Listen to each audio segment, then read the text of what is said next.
এই এই এই আল্লাহ আস্তে।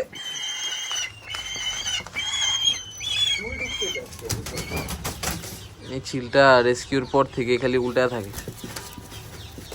দাঁড়া করাইতে খুব কষ্ট এটারে। আচ্ছা, যে কারণে আমরা আজকে চিল এরিয়াতে ঢুকে এলাম, কবুতর সেটা তো ভিতর দিয়া না, বাইরে বাইরে বাইরে ওই সাইডটা।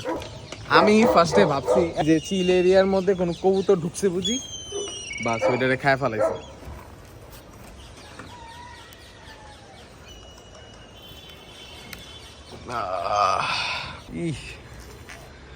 করছে কি রে ভাই চিলেরা,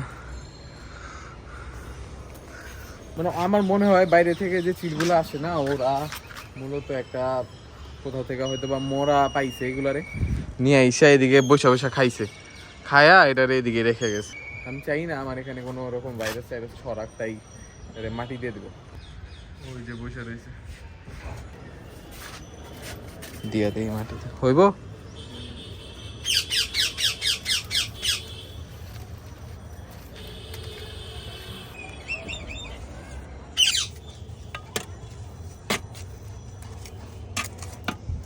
আমাদের এই রুমের মধ্যে চিল ভইরা গেতেছে আসলে। এখানে আমাদের শঙ্খ চিলটা আছে, তারপর এই যে একটা চিল আসছে ভাই, এইটার যে রেস্কিউর সিন মাথা নষ্ট। এটা কারেন্ট শক খায়া তারপর পড়ছিল হইতেছে, পানির মধ্যে পড়া ছিল, পানির মধ্যে পড়া এটার অবস্থা প্রচুর খারাপ ছিল, প্রচুর খারাপ ছিল ওর অবস্থা। ওর একটু হিলানোর পর, একটু কিছুক্ষণ হিট দেওয়ার পর দেখলাম যে মাশাআল্লাহ ও ঠিক হয়ে গেছে, এন্ড পুরোপুরি দাঁড়ায় রয়েছে, দেখছেন।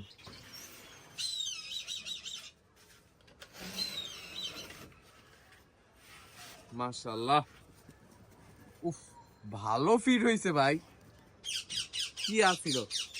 আর যে এই জায়গার যে হাড্ডিটা একেবারে পুরো বের হয়ে ছিল, এখনো আছে কিন্তু অনেকটুকি ভরছে, একা খাইলে এই যে এটাই লাভ আছে। যাক, তাহলে এখন আমাদের টাইম চলে আসছে ওর পায়ের এগুলো খুলে দিই। বড় কিছু আনাইছি, এটা দিয়ে হোপফুলি খুব সুন্দর মতো কেটে দেবো। ম্যাটেরিয়ালটাও আসলে পুরো একেবারে নষ্ট হয়ে গেছে।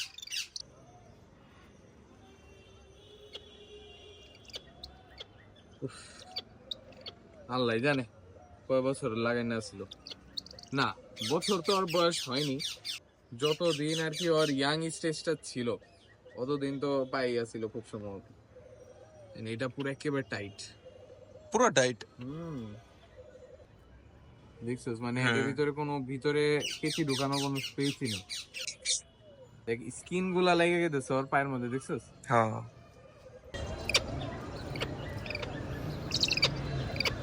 এই শক্ত ছিল।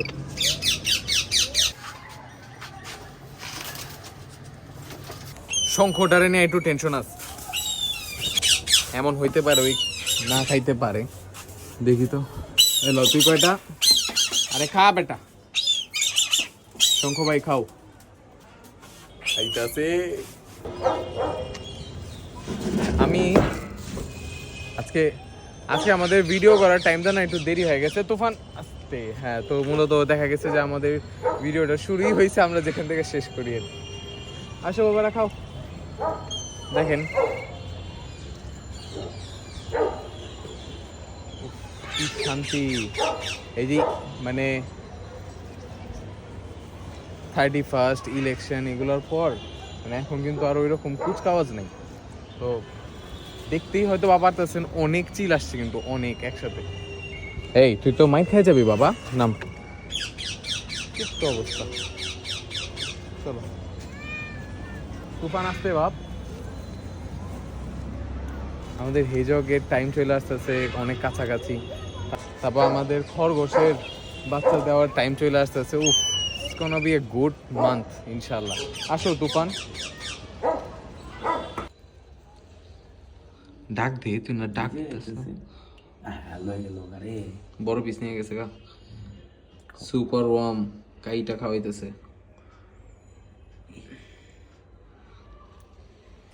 অনেকজনের কাছে আসলে এগুলো জিনিস অত একটা ভালো লাগবে না, কিন্তু এগুলো কিন্তু মানে প্রোটিন। ঘুরা ফিরাই যে আমরা যে আমাদের যে ড্রাগনরা যে খায় না পোকাগুলা, একই সিন, জাস্ট ভিতরের জিনিসটা আমরা দিতেছি, কাইটা দেওয়া লাগে আর কিছুই না। এই যে বাচ্চাটা, হ্যাঁ ওই যে বাচ্চাই খাইতেছে, এই বড়টা লাগেছে অনেকদিন ধরে আমাদের এই পুকুরে কোনো আপডেট দিই না, তো চিন্তা করলাম একটু দেখাই নেই আপনাদের। তো আসল জিনিসে চলে আসি, যেটা হইলো আমাদের হেজক। কালকে থেকে আমি আসলে যে ব্যাপারে দেখাইলাম না যে ওরা রোগ নিল, কিন্তু যা বুঝলাম এই সেটআপের মধ্যে আরো কিছু অ্যাড করে দিতে চাইতেছি। বাচ্চা তো দিব, এখন ওদের হাইডিং আছে একটা, মানে একটা, এইটা হইলো ওদের আরেকটা হাইডিং আছে এখান দিয়ে, যে ভিতরে যা এখান থেকে বাইরে। তো একটা ঘরের মতো আমি দিতে চাই। এটা যেমন একটা ঘর না, দেখেন ভিতরে একেবারে ওরা টাইট করে একটা প্যাকিং দিছে। তো আরেকটাও আমি এরকম বানিয়ে দিতে চাই, যেটার মধ্যে ও চাইতে পারবে। ও আচ্ছা, অটো মেলের লেগাও তো একটা কার্গো লাগবো। মেলটার আমাদের হেজক মেলটারেও আলাদা করে দিতে হবে, ওরা নাকি বাচ্চা খায় ফেলে। ড্রাগনের লাইট টাইট সব জ্বালানো আছে, বিড়ালদের আইসা খাবার দিব। এখন চলেন একটু বাইরে হয়ে আমরা হেজকের জন্য একটা শপিং করে আসি। চলো। হোপ স্যার, এটা একটা আরেকটা আছে বড়, একটা কার্গো। মেলটার সেটআপও হয়ে গেল। এইটা হেজকের জন্য যে আমরা ঘরগুলো নিয়ে আসছি, ওইটারে একটু মডিফাই করতে হবে। এটার জন্য আমাদের মিল ভাই আছে, এটারে মডিফাই যদি কইরা দেয়, কাটাটা হইলো একটা বড় বিষয় দাঁড়াইছে। আমরা আগে এটারে ড্র করে নিতেছি যাতে কাটতে ইজি হয়। এখানে ইঞ্জিনিয়ারিং চলতেছে খুব ভরপুর। ঘর আমি প্ল্যান করছিলাম যে আমরা ঘরটারে একেবারে বেসিক ভাবে দিয়ে দিব, যেহেতু আমাদের মানে টাইম শর্ট, বাচ্চা দিয়ে দিতে পারে এমনিতে 2-3 দিন আছে। তো মিদুল ভাই আবার বলতেছে যে এটারে আমরা একটু ন্যাচারালিস্টিক কিছু লুক দেওয়ার চেষ্টা করি, আর্টিস্টিক মানুষ, দেখি কি হয়। তো লেটস ওয়েট।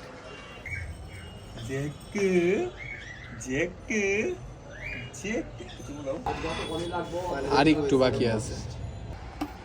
ই ভাই না ভাই, ভালো ভাই লাগছে মনে হয়। আরে ভাই এটি কিছু না, পুরুষ মানুষের এটি বাস। জেরি টম এন্ড জেরির মধ্যে এরকম ঘরের ই থাকে না, একটু ফিনিশিং দিয়ে। আরে বাবা রে বাবা, তো ভাই কমপ্লিট করে ফেলাইছে আমাদের শেলবির ঘর। ও দেখো আলাদা করে বাচ্চা দিলে এটাই দেখতে পারবা, খুব সুন্দর লাগবে এটা, নাকি মিলু ভাই? ইনশাআল্লাহ ইনস্টল করে দেই নাকি? হ্যাঁ মিলু ভাই সাজা তো এই জায়গায় দেবো, তুমি যেটা ভালো মনে করো। দেখো বেস্ট যদি এটা মনে হয় এটাই, নাহলে অন্য জায়গায় ওই কোণায় দিলে ভালো। হ্যাঁ যে কোণায় তোমার স্পেস। ঠিক আছে ওই সাইডে দিলেই ভালো।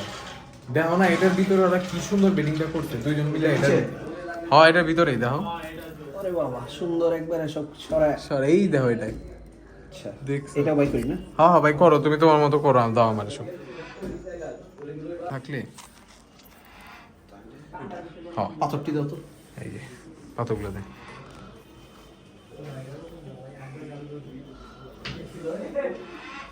বা আমাদের হেজগের আবার একটা নতুন সেটআপ হয়ে গেছে।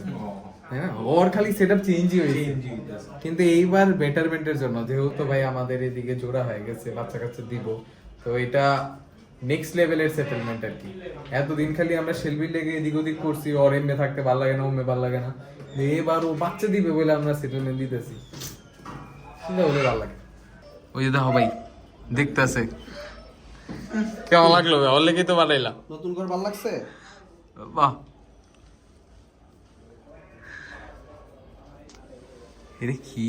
ও খেরি বাইরে গেছে একজন, উল্টে ওর লেগে একটু খাবার দে না, ও খাইতে পেরেছে। দেখ হ্যালো খাও, শেলবি ক্যাট ফুড দিয়ে সব বিলে গুলা পড়ছে।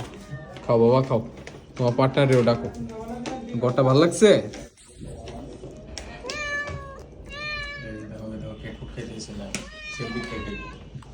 আমরা একটু শেলবিরে বের করছিলাম যে একটু একটা ছবি তুলি ওর সাথে, তো ওরে নতুন ঘরের মধ্যে আমরা যেতে দিতেছি। বাবা যাও, have a very good life. Midul ভাই তোমার জন্য অনেক সুন্দর একটা ঘর বানায় দিছে, আর অ্যাটমসফিয়ারের সাথে পুরো মিলে গেছে জায়গাটা। তো এতটুকুই রাখলাম আজকের ভিডিওটা। Thank you so much for watching this video ভালো লেগে থাকলে অবশ্যই জানাবেন। শেলবির ঘরটা কেমন হয়েছে বাচ্চা দেওয়ার, এটা জানাবেন। অ্যান্ড আল্লাহ আপনাদের ভালো রাখুক, আপনাদের সুস্থ রাখুক, অ্যান্ড আপনারা দেখতে থাকেন ডগো সেজ। আসসালামু আলাইকুম।